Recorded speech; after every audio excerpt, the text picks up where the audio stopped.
Nah, Pak Roy, Pak Rizal, juga Bu Kurnia itu punya keluarga. Nah, yang terakhir, saya mau informasikan hari ini pemeriksaannya ada 3 klien kami. Pertama, Pak Roy Suryo. Ini adalah pemeriksaan yang pertama di tingkat penyidikan. Sebelumnya sudah pernah diperiksa di tingkat penyelidikan. Yang kedua, Kurnia Triroyani. Yang ketiga, Bung Rizal Fadilah. Kalau Pak Roy ini akademisi, peneliti, Bu Kurnia ini advokat. Yang ketiga, Pak Rizal Fadilah ini aktivis. Jadi ada 3 genre ya hari ini yang diperiksa. Dan saya mau tegaskan khusus Bu Kurnia, ini sebenarnya ngaco laporan ini. Semestinya kalau dia tahu ini adalah advokat dan memang tugas tanggung jawab advokat untuk membela klien, dan konteks pergi ke Solo itu dalam konteks untuk mendampingi klien, juga peristiwa Jogja, juga peristiwa diskusi-diskusi dan yang lain itu mendampingi klien, ini tidak boleh langsung dibawa ke Polda, dibawa di laporan polisi, harus bawa ke Dewan Kode Etik Advokat, ke Dewan Kehormatan, diperiksa oleh Dewan Kehormatan Advokat. Dalam hal ini Bu Kurnia bernaung di Perhimpunan Advokat Indonesia, Peradi saja ya, nggak ada bersatunya ya, Peradi ya.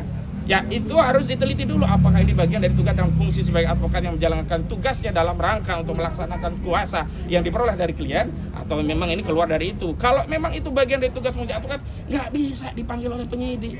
Ini kita sesama penegak hukum, nggak boleh dong offset penyidik manggil advokat. Nanti advokat manggil penyidik kan nggak boleh juga. Jadi semua harus menghormati koridor hukum sebagai bagian dari catur wangsa. Penegak hukum, advokat penegak hukum, jaksa penegak hukum, penyidik penegak hukum, hakim pun penegak hukum gitu.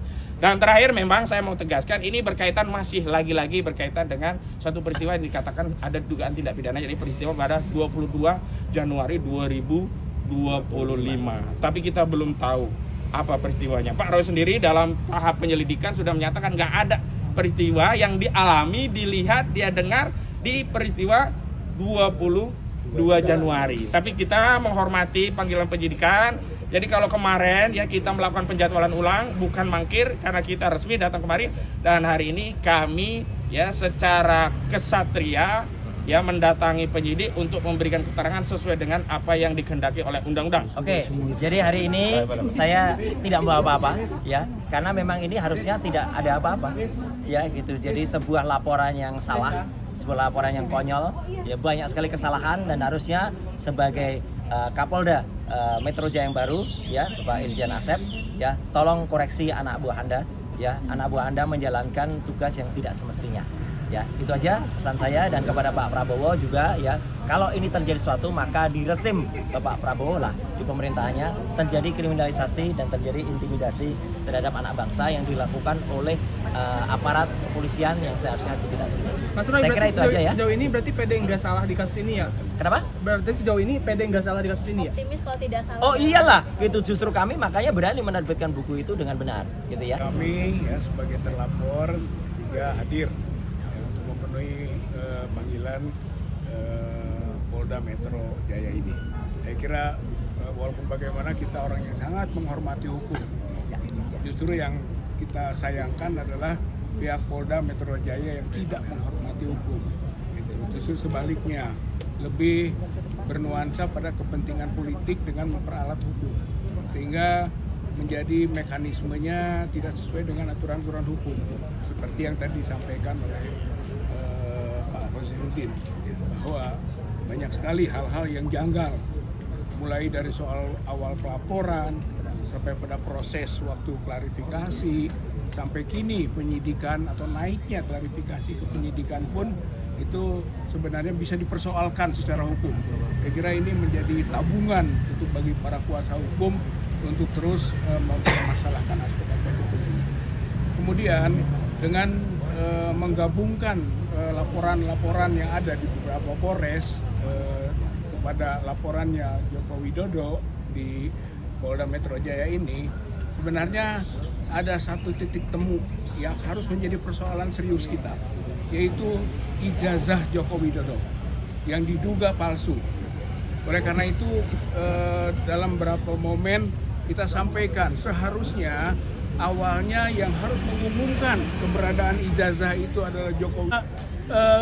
Apa yang kita sebut dengan gado-gado ya, gado-gado delik, gado-gado pasal gitu kan, gado-gado terlapor gitu, sembarang saja ini gitu. Inilah kesewenang-wenangan dengan menggunakan alat hukum.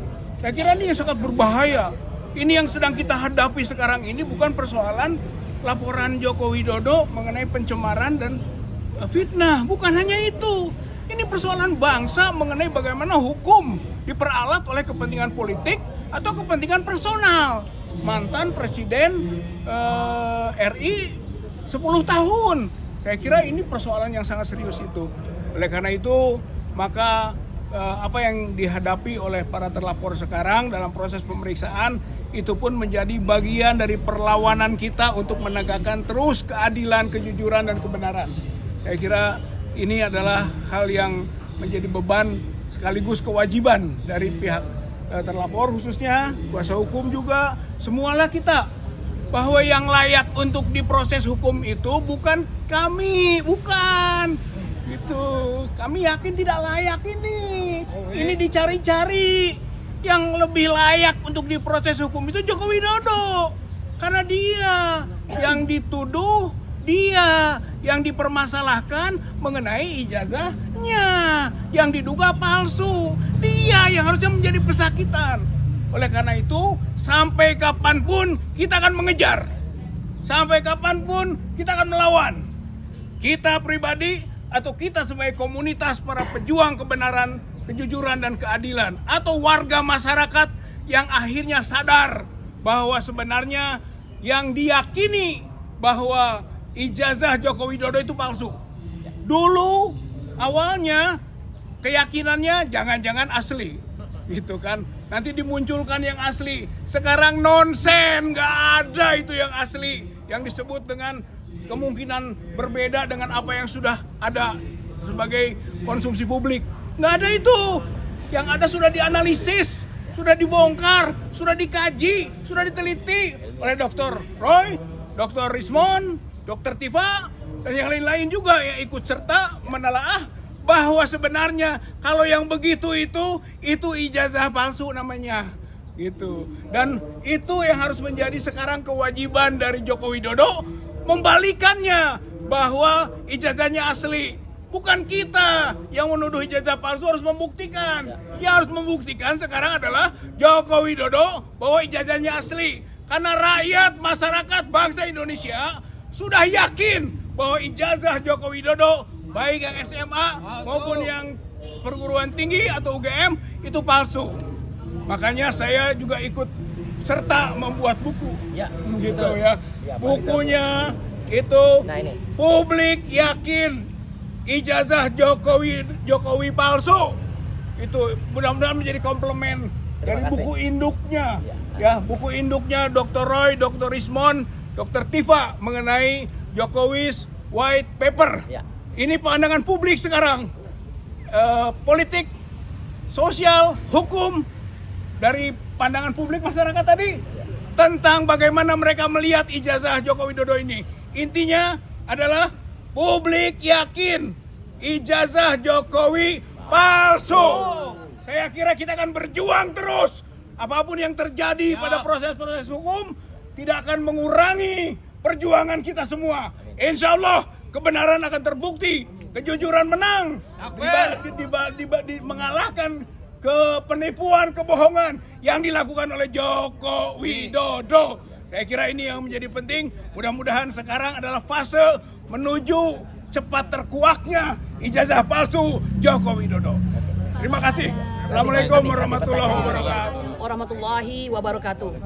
Saudara sebangsa dan setanah air, saya ingin mempertontonkan bagaimana barometer hukum yang terjadi di Indonesia. 2 November 2023, Damai Hari Lubis selaku koordinator advokat tim pembela ulama dan aktivis melakukan pelaporan terhadap Anwar Usman di Polda Metro Jaya. Dan hari ini telah berlangsung hampir dengan 2 tahun, kami tidak pernah tahu apa yang terjadi dengan laporan kami tersebut. Akan tetapi, sebaliknya, pada tanggal 30 April 2025, seorang anak bangsa yang mengaku telah melaksanakan tugas sebagai presiden 2 periode melaporkan ke Polda Metro Jaya. Pada hari itu dilaporkan, hari itu pula langsung mendapatkan semacam perintah untuk melakukan penyelidikan, ya. Dan akhirnya memproduksi pada hari ini 12 terlapor. Inilah wajah daripada hukum kita pada hari ini, pada ulang tahun ke-80 Negara Kesatuan Republik Indonesia. Kami ingin mengatakan secara terang dan telanjang bahwa hukum itu ternyata tidak dilaksanakan dengan sebaik-baiknya dan sangat disayangkan itu datang dari aparat itu sendiri. Saya ingin mengatakan laporan kepada kami yang 12 ini ya bukanlah laporan yang ujuk-ujuk ya. Ini merupakan dasarnya adalah laporan kami terlebih dahulu yang menjadi dumas di Bareskrim. Seharusnya jika berdasarkan pasal 10 Undang-Undang ya perlindungan saksi dan korban itu tidak boleh dilakukan lapor balik oleh saudara Joko Widodo ya. Justru dia melapor balik untuk mengcounter laporan kami tersebut. Mengapa kami mengetahui? Karena kedatangan kami ke Solo itu harus kami akui bahwa kami mendapatkan intimidasi langsung di mana beliau mengatakan bahwa karena ini sudah ramai maka saya akan menempuh jalur hukum.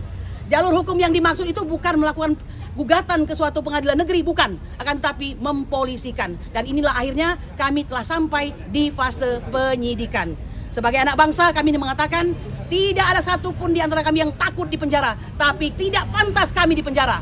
Justru yang pantas di penjara itu adalah orang yang telah melaksanakan tugas sebagai pemimpin bagi negara ini dan banyak melakukan abuse of power, banyak melakukan kebohongan-kebohongan dan bahkan disinyalir ijazahnya yang menjadi dasar dia untuk mencalonkan diri sebagai seorang pemimpin disinyalir palsu ya. Saya ingin mengatakan bahwa ada banyak anak bangsa yang gara-gara ijazah ini menjadi hilang kesempatan baginya untuk bisa menjadi pemimpin bangsa. Ada banyak anak bangsa yang baik, yang hebat, yang pintar, yang cerdas, yang semuanya itu sesungguhnya tidak bisa dibandingkan dengan apa yang dia dapatkan pada hari ini ya. Nah, oleh karena itu dua hal.